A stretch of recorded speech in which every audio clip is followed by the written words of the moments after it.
We're going to spend the first 30 minutes talking about for sale by owners, and then we'll spend the second half of it talking about expireds. I mean, I don't know if you knew this story about me, but the house I moved into was a for sale by owner that we found on Craigslist. And so Craigslist, and between Craigslist and Julia. So there are for sale by owners out there, and they had in their advertisement that they were willing to pay a commission to an agent to bring a buyer in. So that is a viable source of business. Are all for sale by owners easy to work with? No, I get that, right? Most of them think that realtors suck and they don't want to pay a commission. And a lot of times they can be overpriced. But in our market right now, with the way things are, I think we should be trying to overturn every stone that we can in order to find properties for our clients. Expired properties. I used to coach a guy that was one of his like really strong pillars in his business, was working expireds. And he would go back 3 to 5 years in the MLS and find people that had, come off the market then and have a conversation. Now, the majority of people, if they come off the market, they may still have a need to sell. And if you were on the market 3 to 5 years ago, your house is worth a lot more today than it was then. And so you do have to be mentally tough working both of these lead sources because they can, they don't always like realtors. And if you think about your house being on the market for 6 months, and even with the way things are, I mean, 25% of homes fail to sell because of condition, location, and price.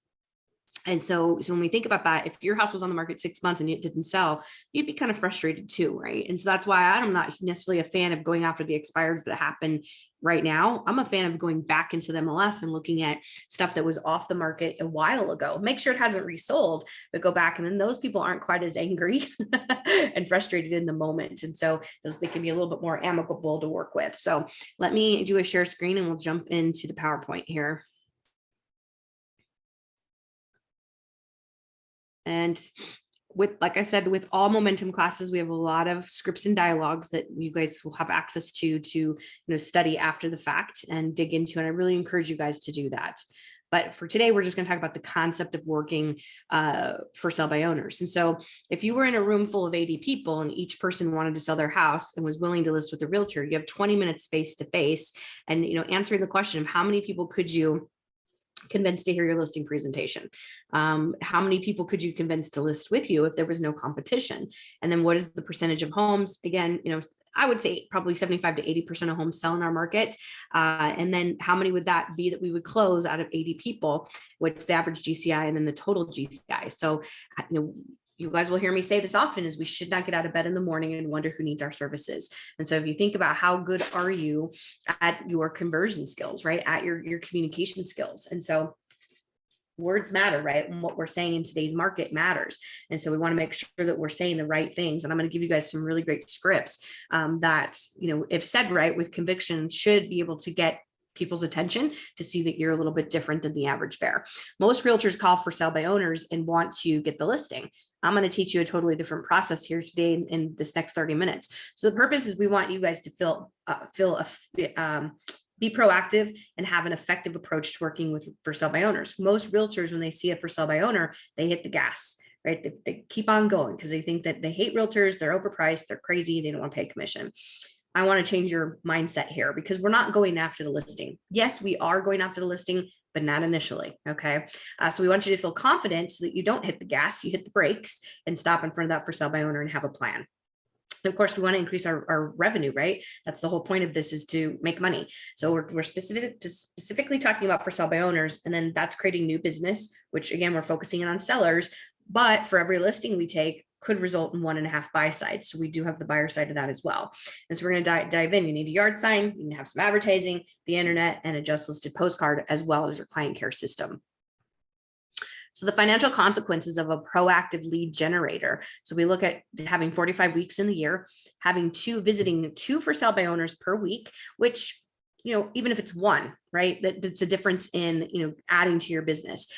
There are websites out there where for sale by owners can advertise. Zillow is one of them. I will tell you that the contact information, if it's a Zillow Premier agent, is going to be the agent that's Premier in that zip code and not necessarily for sale by owner. So that's why I would look Craigslist and Trulia. I'd also look at Facebook Marketplace. Those are also places that people put their homes up for sale. Now, Craigslist can have some scammy stuff in it, so you're gonna have to weed through that, right? Those are places that for sale by owners will go to market their homes. So if we had 90 new appointments for the year, if only 15% of those were we actually went on, that would give us 14 new appointments. And if we were able to convert 50% of those, that would be 7 new listings.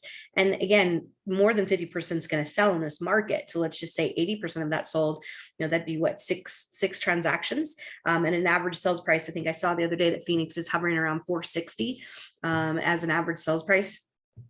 And again, that's average, right? Taking in the highs and the lows, but at an average of, let's just say 2.5% commission, that's $11,500 times, what I say, 6 that would sell. So that's almost $70,000 just by having an approach to work with for sale by owners. So what does that look like? So we gotta have the prospect, right? And we have a 5-step follow-up method that I'm going to teach you guys.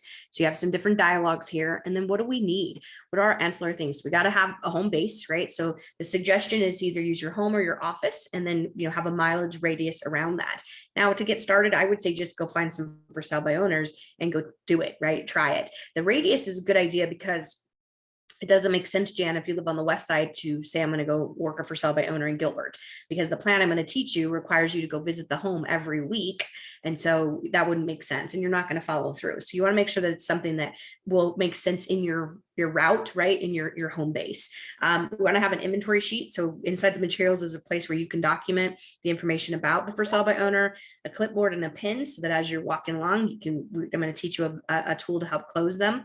An electronic tape measure. So this is a cool little gadget that makes you look good when you shoot it across the room, right? The laser beam goes across the room. It makes you look like you know what you're doing. So you can get those at either WeServe or Amazon.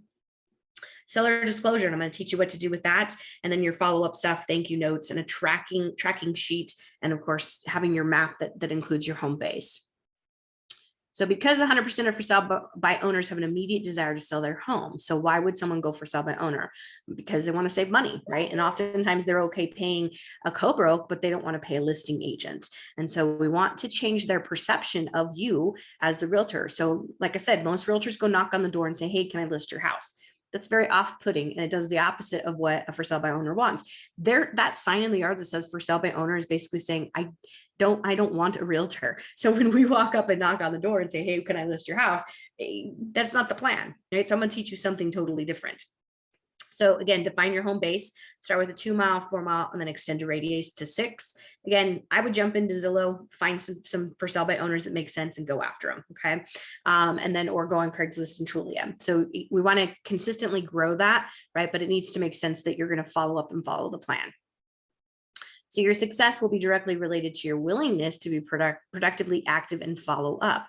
So here's the 5-step plan. So first visit, we're going to show up and we're going to just get the information onto our inventory sheet.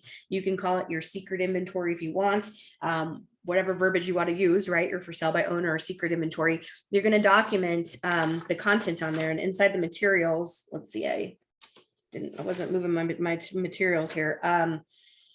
You're going to, hold on, sorry. Let me look at my notes here. A couple other resources. So we had Craigslist, local newspapers. There is a product called the Red X, which is a call service company that you can buy a list from. Don't go buy that if you're not going to actually do it, because it's cold calling, right? It is good content, but it is cold calling. And then, talk to your mail carriers, talk to your trash services, right? Ask for them to give you, tell you about people that they see for sale by owners on, right? And then offer them some kind of a reward for doing that. So your first visit, inventory sheet, which you guys are going to get, there's a form in here where you can document. Let me see which page it's on. Page 14 in the materials. Visit number 2. So in visit number 1, we're going to give them a seller disclosure. Why do we do that? Because every house that sells should have a seller disclosure, right? And they don't know that. And so you're going to provide that document, because then that's going to help them, because again, we're trying to differentiate ourselves. So we're going to try to help them sell their house for sell by owner. Step number 2 is that we're going to visit again. And now we're going to take something else. The example is 100 ways to sell your home. So it could be whatever, you guys, just something of value that they need that helps them sell their home. This house I bought needed lead-based paint. And so, providing the seller with a lead-based paint, that could be a tool as well. The step 3, visit 3, is we're going to go again. We're going to check in with them. How's it going? We're going to deliver up some kind of a guide. Like it could be even ways to take title, right? Or how do you check out a lender to make sure that that buyer is qualified? So something, again, to help them. Step 4 is, again, another checklist. Could be a moving checklist, could be, utilities, whatever. And then 5, we're going to follow up with phone calls. So you're going to visit 4 times, take 4 items of value, and then we're going to follow up with phone calls until either they list the house with you or it sells. Okay. And so we want to continually follow up. Your competition isn't doing this. Your competition is showing up for the first visit, and then they're moving on, right? Because again, they're knocking on the door saying, hey, can I list your house? So 50% of your competition will quit after the first week, 75% after the second week, 90% after the third week, and 100% of your competition will quit after the 4th week. So we won't convert 100% of the leads we don't generate. So here's the script. So, hi, this is Sarah with Remax Professionals, and I noticed your home is for sale. Would you mind if I came in and viewed the home and took some room measurements so I can add it to my for sale by owner inventory? Who's going to say no to that? Right? Who's going to say no to that? I mean, they're going to invite you in. So what is that? Right? So then we're going to tell them that I have a process for my buyers. I want them to get a home that they want. And so, you have raised your hand to say that you want to sell your house. So do you have any buyers now? Which is a very common question that a for sale by owner might ask. If you don't lie, right? But I am currently working with buyers and receive calls on a daily basis. However, I need to view the house to make sure the room measurements so I can match your home to the criteria of my buyers. So this is being intentional and proactive. We don't want to work with the realtor. Great. That's not the reason for my visit. My visit is simply an opportunity to help you sell it. Okay. We just want to get their information onto our secret inventory list. So if the sign says by appointment only, you want to be respectful of that, because if you show up and knock on the door and the sign said by appointment only, we want to make sure, because you're already off-putting, right? You got to follow their instructions. And so same thing as script is, would you mind if I made an appointment to come out and view the home so I can add you to my for sale by owner inventory? And so same script there.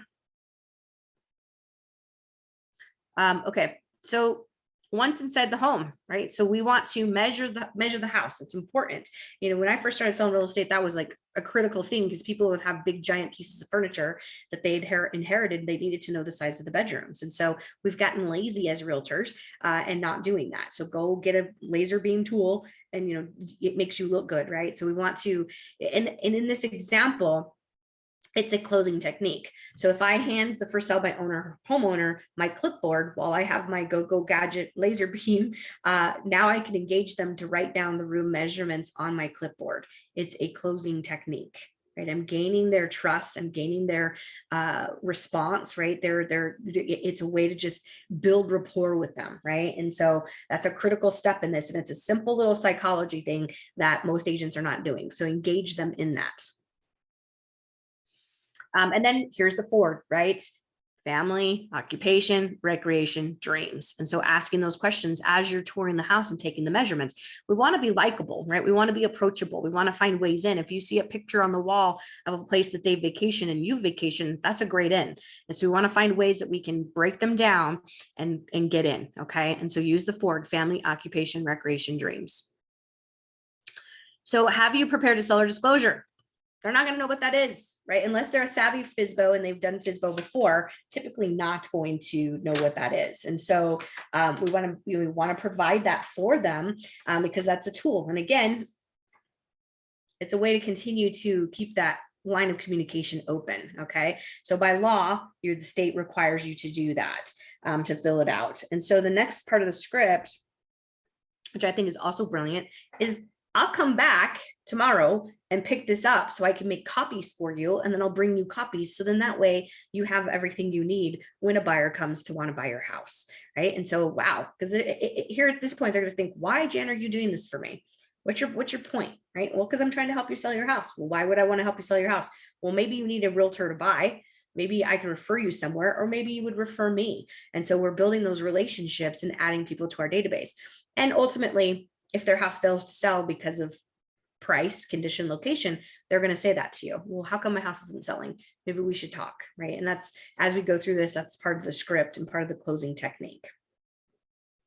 So if they're not home, right, on your initial visit, don't leave anything. Don't leave a business card. Don't leave anything. Try again, right, at a different time, because we don't want to irritate them. Because if you irritate them, you're done. And so again, page 14 is a sample of your inventory sheet. And so, you want to note on here, whether or not they would pay a commission. If they say no, that's fine, because perspectives tend to change. And so again, you're going to show up every week for 4 weeks in a row.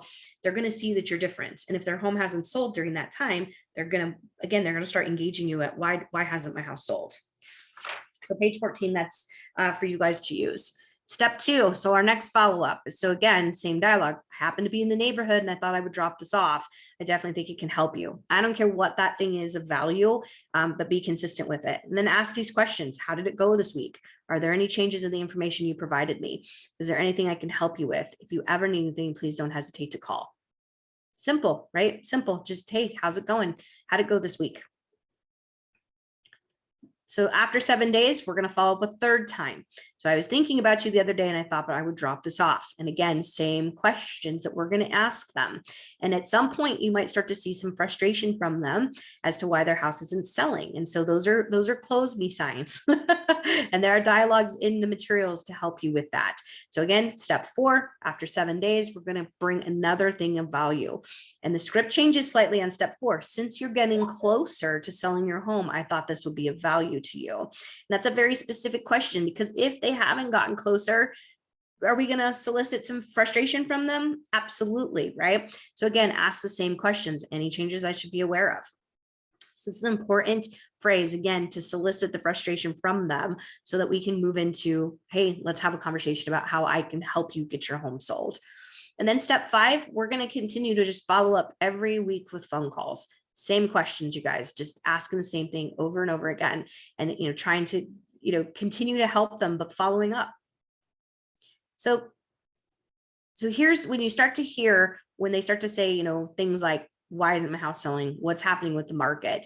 Have you got any buyers? Those are all things that are conversations to say, hey, sounds like it's time for us to get together and discuss what a sale of your home would look like so we can create a win-win working relationship.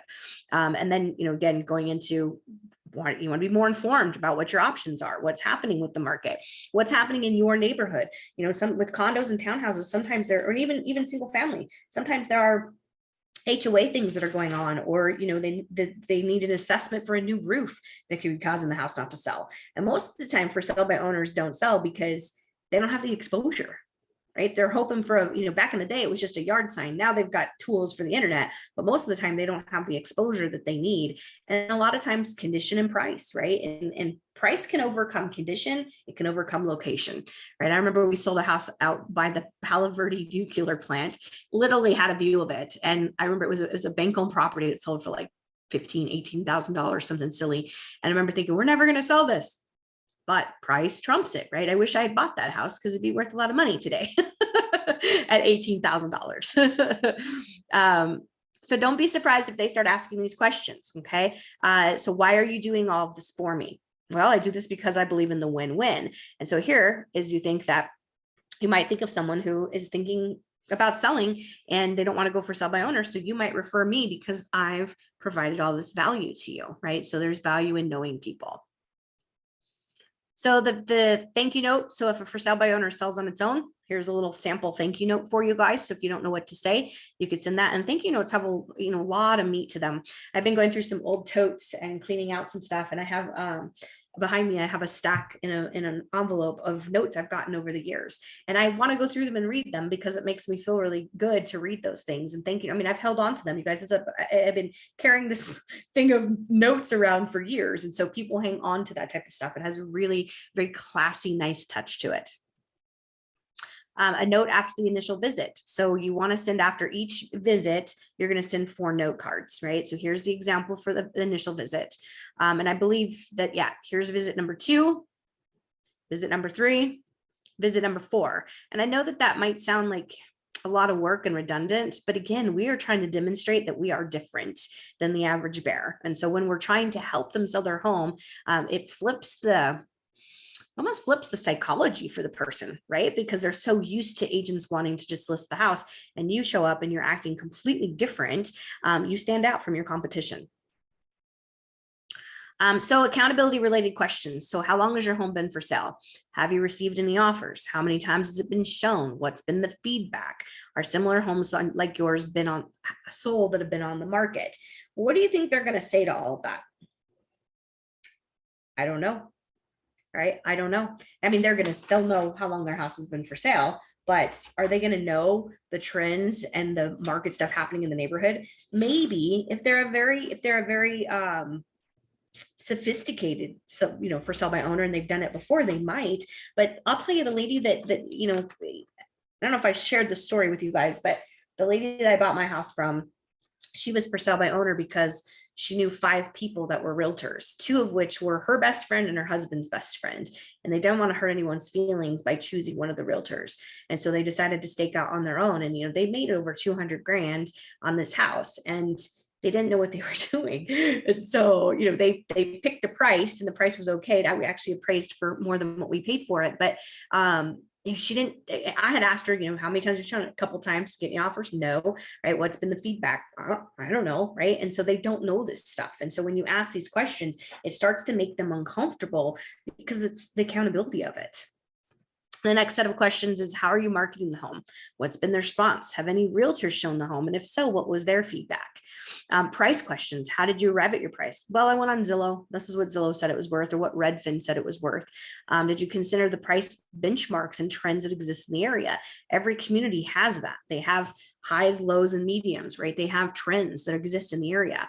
Are you aware of what sold or expired in the last year in this area? Are you aware of the supply and demand, right? Right now, what do we have? Like 0.7 months of supply. And so not even a full month of supply. I think maybe half a month. Specifically the number of inventory, right? So have you looked at that? Did you consider the consequences of pricing your home too high? Do you think this kind of information would be valuable? And then if they say yes, you're going to go to page 24, which has got more of the closing scripts that are available. Opportunity related questions. So what are you going to do after you sell your home? I one time was trying to sell it for sale by owner, and she had a realtor that was helping her buy, which I thought was really curious. I was like, well, why wouldn't you be using that agent to help you sell your house, right? And so they do. People have funny psychology, right? And then, of course, have you prepared the seller disclosure? We talked about that on page 13. And then ask the question, are you willing to pay me if I bring a buyer? A lot of times what I've seen with FSBOs is it'll be right in their description whether or not they'll co-broke. So you'll know from that if they have that information. If they don't, you got to ask the question, right? If I bring you a buyer, would you be willing to pay me a commission? And a lot of times, like I said, they don't want to, it's the listing side commission they don't want to pay. So, and if they don't, and your buyer really wants the property, here's where we got to get strong in negotiating our commission with the buyer, right? That the buyer pays us. Okay. So the questions here. So, do you think this information would be of value and could help you in the attempts to sell your home? If yes, then when would be a good time for me to come out? We want to come out and have the listing conversation. Okay. So your goal is to get your foot in the door, right? Visit number 1, goal is to get your foot in the door. And then after that, you follow up until they start saying, hey, why hasn't my house sold? Why are you doing this? Would you help me? Right. And so again, completely different concept of what most realtors do. And so I love it because I think it's unique, right? And it's different. And just sending 4 thank you notes to a for sale by owner, I think is again, it's classy, it's professional, it demonstrates that you're different. And then the last page in your materials is what gets measured gets done. This is a tracking sheet. It's pretty basic. I would probably turn something into like a spreadsheet or a Google Doc, but taking this information, it's important that you track the attempts. How many times did I attempt to reach the for sale by owner? How many visits did I make? How many appointments did I set? And then did those appointments result in meetings? And did I get the listing? Any questions on that? What do you guys think? Probably not what you were expecting in a for sale by owner class, right? I love all the the information. I just actually have one question. Sorry. And I don't know if it's been answered because I've changed one diaper since we've been doing this. So I was like, I have you guys on like loud and I'm like just back and forth. But so if you are trying to get this listing and say like you have a buyer and are you doing like double the say, okay, so how are they able to do like the contracts and everything like that? Like, do you know what I mean? Like, are you essentially doing extra work? Like, is that some type of like pitch you can say, you know, do you know what I'm trying to say? Yeah. So there is a one-party listing agreement that you can take. You can also write a contract on a for sale by owner that doesn't have a listing agreement, and your agency says that you're only representing the buyer.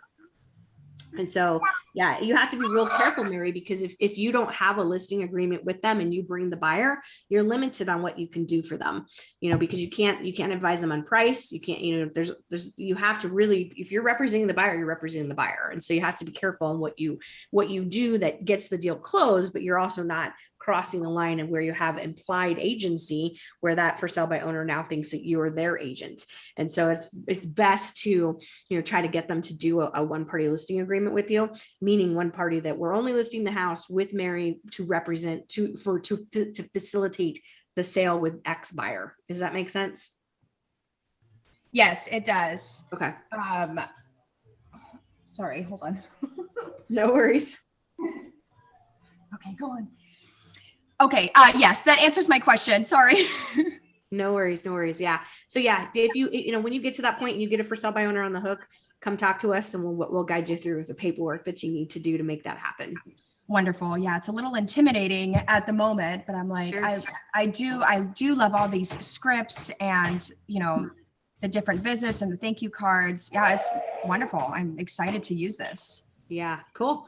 I know for sale by owners can be a little bit intimidating, but you know, you don't have any preconceived notions. So just jump in and do it. Right. Yeah. Worst case is they tell you realtors suck and they don't want to talk to you. Okay. Next, right? Next, we move on. And so because, you know, you want to demonstrate yourself of value, and so we move on. Right. Okay. Well, let's jump into the expired boot camp. So, again, course overviews, we want to teach you guys the purpose, right, is to be able to move into a relationship with expireds. And I think expireds are probably more challenging than for sale by owners because they're mad that their house didn't sell, right? And so that's why I want to go back that 3 to 5 years. I want you to be confident so that you can consistently call expireds. And so I'll see agents say, okay, I'm going to do expireds, and they do it 1 week and then they don't do it again. So there is value in that. So again, talking specifically about properties that have either expired or canceled, they're no longer on the market active. And then again, we're talking about sellers, same kind of concept here, what we need. So the financial consequences, again, you know, the numbers are very similar as to what was in the for sale by owner. We have 45 weeks. We want to have 50 dials a week if we can. That's 22,250 conversations, right? And if we have a 15% response rate, that's a total talk of 338 conversations. If we can set 7.5% of those, that's 25 appointments. And if we only go to 18 of those and we're able to convert 50%, that's 9 new listings. And again, if we do the math at a $11,500 or $500 commission, it's a pretty good day just from working this particular pillar. And again, I say we're closer to 75 to 80% of listings that sell. So what do I need to have? What do I need to know, do, and have? I got to have a list, right? Got to have my list. I got to have a call to close method, which we're going to talk about. So we got to have some dialogues, right? We need to have some power phrases and some conversational dialogues. You have to be mentally tough to work expired. So you've got to have your scripts and dialogues down and feel confident with those. So 90% of listings that expire still have a desire to sell their home. So why not go back in there and work that? So if an agent had a 6-month unproductive relationship with an agent, you were promised a reality on the front end that was not delivered, you'd be irritated by that too, because you'd be frustrated. And depending on what's going on in your life, you may have needed to move. So the main purpose of the call. So we want to get mentally tough, right? So mentally tough, absolutely committed, and detached from the outcome. And so if you're going to work for sell by owners, or I'm sorry, expireds, we definitely need to not take it personal. because it's not about you. And if they don't see the value in having a conversation with you to see that you're different, then we move on, right? And so the rationale behind all the expired calls, and this is on page 7, is let's sit down and talk and see if I'm a viable option for you. All right. And that is it. That's the whole point of it, is just to get in front of them. And we can't control what they say or do. All we can control is the number of relationships you open the door with on a daily basis. And so could you set yourself up with an expired search on MLS? Yeah, you can go in there and do that. Maybe do it for your subdivision where you live. And that way you can start paying attention to what is expiring. Okay. And again, I think you're going to be more effective if you go back in MLS, 1, 3, 5 years. Okay. You're going to have a little bit better success and probably some more inventory than what you're going to see today. So you can either make excuses or you can make your dreams come true. So before the call, we want to warm up, right? Review your mission, review your values, review your goals, set yourself up with the core beliefs. You guys have, well, Mary hasn't seen them yet, but she will. So the core beliefs around listings, we want to rehearse our scripts and dialogues, really get mentally picturing what the outcome is of the conversations for at least 5 minutes. How many appointments do we want to set? If you're going to make calls, just make it a goal to get in front of one person, right? And keep calling until you get somebody to say yes.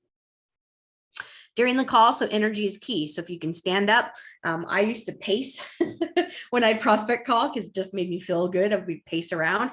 So we want to remain upbeat, positive, confident, but not sing-songy and cheerleading, right? We want to stay in that professional zone. We've all dealt with somebody who's very cheerleading, sing-songy on the phone, and it's annoying, right? But we want to be positive. We want to be upbeat. We want to exude that through the phone.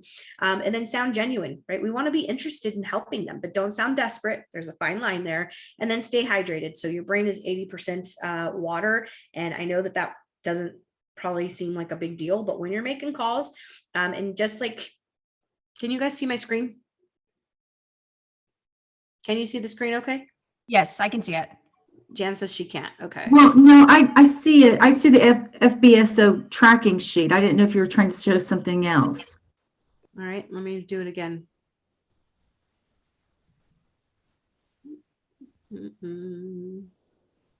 Now can you see it? Yes. Okay, perfect. Sorry about that. Okay, so stay hydrated. So again, I know it doesn't seem like, well, I'm just making phone calls, but it does take energy from you. So make sure you're staying hydrated. And then after each call, if I get my slides to move forward, what's happening here? So after each call, we want to evaluate, right? Rate the call on a scale of 1 to 10. Determine what would have made it to 10 plus, and then review the appropriate scripts and then rehearse out loud the preferred response. So evaluate, learn, release, rejuvenate, and focus, and then let it go. And I would not end your expired prospecting time on a bad note. You need to end it on a, even if it's just leaving a message, end it on a high note, because if you end it on a note where they say realtors suck and they hang up on you, you're not going to feel super jazzed the next time the expired prospecting comes up in your calendar of things to do. So make sure you end on a high note. Okay. And set yourself up for success. Get a space in your office or your home that, hey, put a sign on the door, leave me alone. I'm prospecting right now, so that people don't bother you and you can stay in the flow. All right, so focus. So some basics, right? So we have some of our core values here is that homes sell for 2 reasons: price and exposure, and that's the MLS. So it's our job to do a good job pricing it, and then we put it in MLS. 95% of all buyers are represented by a realtor. Realtors are not looking through home ads or taking virtual tours. Homes sell in all 4 quarters, especially here in Arizona. We don't shovel sunshine. Pricing homes is neighborhood specific.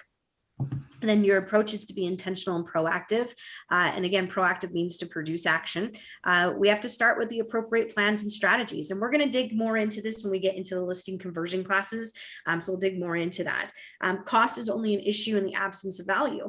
And so if I'm not doing a good enough job demonstrating my value to that person sitting across the table, then that's when we have an issue on cost. And we have a whole class on overcoming objections. And that's one of them is commission. So I'm not seeing your listing. I'm not seeking your listing. I just want to have a conversation with you, again, to see if I'm a viable option to help you realize your goal of selling your home. So there are 2 different approaches to listing homes. And so we're going to go over those.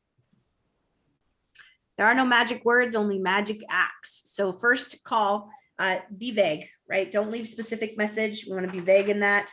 And then the second call, go at a different time. Now we can leave a little bit more specific message. And then if no call back, we can send a letter, or better yet, drop by and drop something off at their front or their front door. You could go to the post office. Thank you. Brain fog there for a second. The post office, and get those the envelopes that say priority mail. They have them sitting there. You can grab a handful. Priority mail envelopes are going to get opened, right? Because it's priority mail. And so you could drop something off, with comps or something about yourself, right? And drop that off at their property. It's going to get received, unless the house is vacant, which you need to know if it is. Here's the first call, is that I'm calling in regards for your home for sale. Please return my call to your earliest convenience. Leave your phone number. Thanks. I hope you're having a great day. Second message, a little bit longer. This is Sarah with Remax Professionals. I specialize in homes that should have sold but didn't. I love that. I specialize in homes that should have sold but didn't. And then please return my call so we can discuss the options for getting your home sold. Or you could say, I would like to talk to you about a more effective way to sell your house. Please return my call so we can discuss the options that you have of getting your home sold. I personally like option number one, because I think that it really, if you leave someone a message, their house has failed to sell. I specialize in homes that should have sold but didn't. It's going to pique their curiosity, right? They're going to say, well, what's different about you? Why should I call you back? Right. So I love that. I think that's a great script. And that's the one I would take away from this class, is to implement that in your phone prospecting. So building consistency. So first goal with any new activity is to build confidence and consistency. So having the flow chart here of your dialogues. So I noticed that your home expired today, and I was calling to see if you still have a desire to sell. And then yes or no, right? Thanks and have a great day. Or can I set an appointment and come by and share with you a proactive plan for getting your home sold? And then you guys have got a pre-listing questions on page 22. So again, here's the opening phone dialogue, or to person. It's the same kind of script here, right? That we were talking about on the previous page. And if they say no, then have your plans changed. If they say yes, then, or if they say no, why do you feel like your home didn't sell? Or if you could sell your home tomorrow, would you sell it? So I love this flow chart here. And I'd probably print this out and practice this, and just understanding kind of the psychology of how an expired phone call might go. Okay. So you want to stay out of judgment. Oops, let me go back here. Sorry. So stay out of judgment and stay curious. This is one of my favorites. My favorite, I just in general in life, is to stay out of judgment and stay into curiosity. Because we don't have all the answers. We sometimes think we do as realtors, right? We think we know it all, but sometimes we don't. And so staying curious in general. And I think I shared last week, one of my favorite scripts is just the word "oh," because I can say it in so many different ways, and it solicits a lot of different feedback. Okay. Because it can be anger, it could be happy, it could be excited, it could be all of those. So when in doubt, we want to ask the following questions. So why do you feel like your home didn't sell? And then if they say, I don't really know, now we can go into all these questions here that they may or may not have the information. And depending on who they listed their house with, they may not have the information. And so if they say no, which again, they probably don't, do you think this kind of information is of value? They're going to say yes, right? Because they want to get their house sold. So then now we can close for the appointment. So we're not going to do role play, but let's look at page 14. So other seller common responses that you may hear from a for sale by owner. I wish you realtors would stop calling me. So this is going to be the ones that if you're calling within the first couple of days of the house expiring, because they do get a lot of people calling. And again, the approach the momentum is teaching you is a little bit different. I specialize in homes that should have sold that didn't. Most realtors are calling and saying, your house expired. Can I list it? Right. So changing the scripts and the dialogues, because our words matter. We're going to relist with our current agents. Well, have you signed an extension yet? Right. If they have, then conversation's over. We're going to take it off the market. So there's a script in here that, if I could sell your house in the next 30 to 45 days, would you? Are you saying you could sell my house in the next 45 days? I am. Right. And then what do you mean my listing has expired? I think that's probably going to be the biggest one that you hear, because people don't realize that their house actually expired. My realtor told me it was the wrong time of year. I hope that you guys never say that because there's always a buyer at all times, right? Are there times that the market's a little slower than other times? Yeah. But, that doesn't mean that homes don't sell all the time. I mean, July typically is kind of a slow month because people are on vacation and it's hot. No one wants to move. The last 2 years, July set unprecedented records with the low inventory and, the pandemic. And so July, we set records, right? So that there's always a good time to sell a house. So we should never say that to someone. Do you have a buyer for my home? And then how much do you charge? I would never talk commission on the phone. So the script in here is that since my commission is understandably very important to you, how about I come out and share my plan to sell your home? And at the end of our meeting, you can determine what I am worth. Is that fair? I like to say, that's a great question. However, it'd be unfair of me to quote you a price over the phone when we haven't sat down. I don't know what your needs are. I don't know what your plans are. I haven't seen your home. I like to tailor make my commission plan, my commission package around what your needs are. Tailor make, right? Makes them feel special that they're getting something unique to them. Is it the same for everyone? Yes, but that's a way to avoid answering. Because if you would say, I charge X apples, you're done. Like the conversation's over, okay? And so don't quote commission over the phone. So page 15 is more scripts and dialogue. So when all is lost, here's some power phrases. And so this may not feel comfortable for you guys. And so the idea is that we want to stack these and they're a little bit more aggressive. So you shouldn't say no until you see what you're saying no to. There may be opportunities you never knew existed. Worst case scenario, you'll find out exactly why your home didn't sell and receive a specific plan on how to get it sold. Who knows? We just might find out we speak the same language. Wouldn't it be worth an hour of your time to see if there might be a better approach to getting your home sold? At this point, what do you have to lose? And you gave your previous agent X months. How about you give me 1 hour? I wouldn't be calling if I didn't think I could help you. So what do you say? So again, may not be for everyone. I get that because some of these are a little bit more like at this point, what do you have to lose? I don't know that I'd feel comfortable saying that, but they are more advanced. And sometimes with the more difficult for sell by owner or expired, you may have to pull out some more strict, or not strict, but more direct scripts and dialogues. So page 16. So again, more scripts. I'm not going to read all these to you guys, but rejection of your role for the appointment. So the ABCs, right? Always be closing. You're the 22nd person that's called me today. So there's a script to help you with that. And I wish you people would stop calling me. So there's a script for that. And then on page 17, so we are going to relist with our current agent. So you've got a script to cover that objection. We're going to take it off the market. There's a script for that. And then are you saying you could sell my home? And then let's see, page 18. Page 18 is there's a difference between a consultant and an agent. So that's the question, right? There's a difference between a consultant and an agent. And then what do you mean my listing expired? My realtor told me it was the wrong time of year. So there's the script for that one. And then what do you mean you specialize in homes that didn't sell? And so I love the script on that. And then this page 19, do you have a buyer for my home? And then I just want to be left alone. You're all the same. And so are we all the same? No, we're not. And there's 90,000 agents running around in Arizona. Not everyone's the same. And so practice these scripts. So the last two on here is why didn't you show my house when it was for sale? That's a great one. And then an alternative opening dialogue. Listen, I don't want to bug you because you've probably been bombarded with calls today. However, I specialize in homes that should have sold but didn't. And I'm simply wondering if there would be a good time to come out and share a proactive plan with getting your home sold. So again, I'm probably going to wait a few days. If not, said that before, go back into the MLS a little bit further back. That way you're dealing with people who aren't quite as upset. Oop, where's mine? Oh, it's not on here.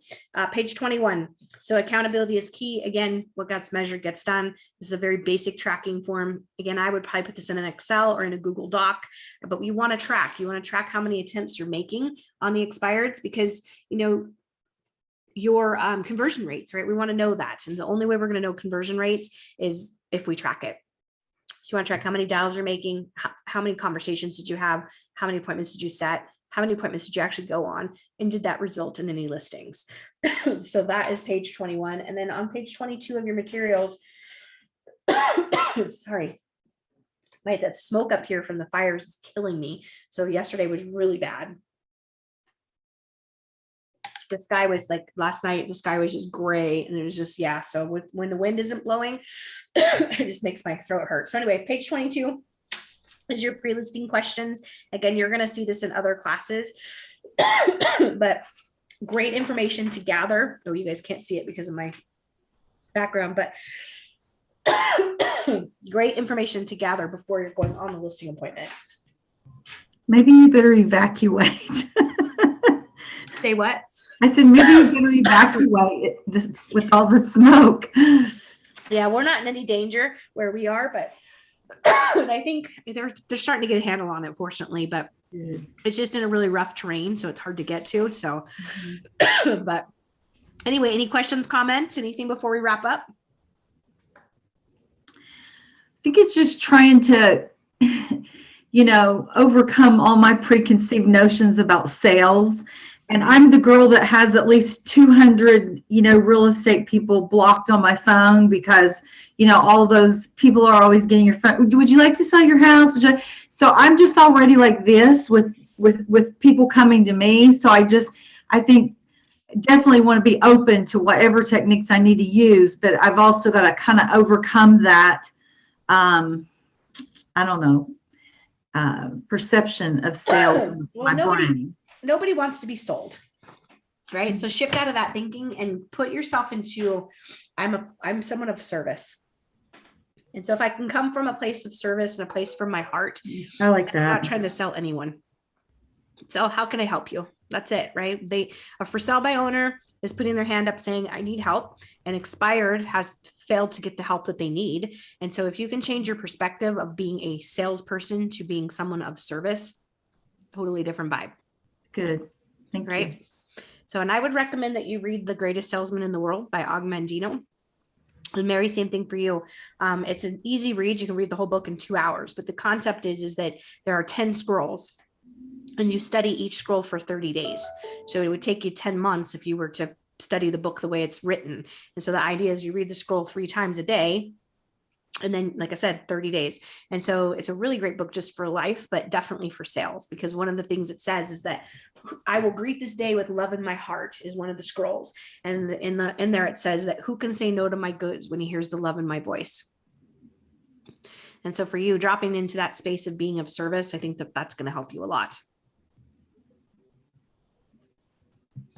All right. Very good, ladies. Well, if you guys need anything, reach out to me. I'm always here, and I will see you on the next momentum class. What do we have on Thursday? Let's see what's happening Thursday. It was prospecting on Thursday. That's next week. So this, you're right. What do we, you know what? This marketing tools. Yes, the Remax free tools. Please take that class. That's going to be super, super beneficial for both of you, especially being new to Remax. So definitely take advantage of that class. Awesome. I can't wait. Cool. All right. Well, you guys have a great day, and I'll see you soon. Okay. All right. Bye. Thank you so much. You're welcome. Take care. Bye-bye.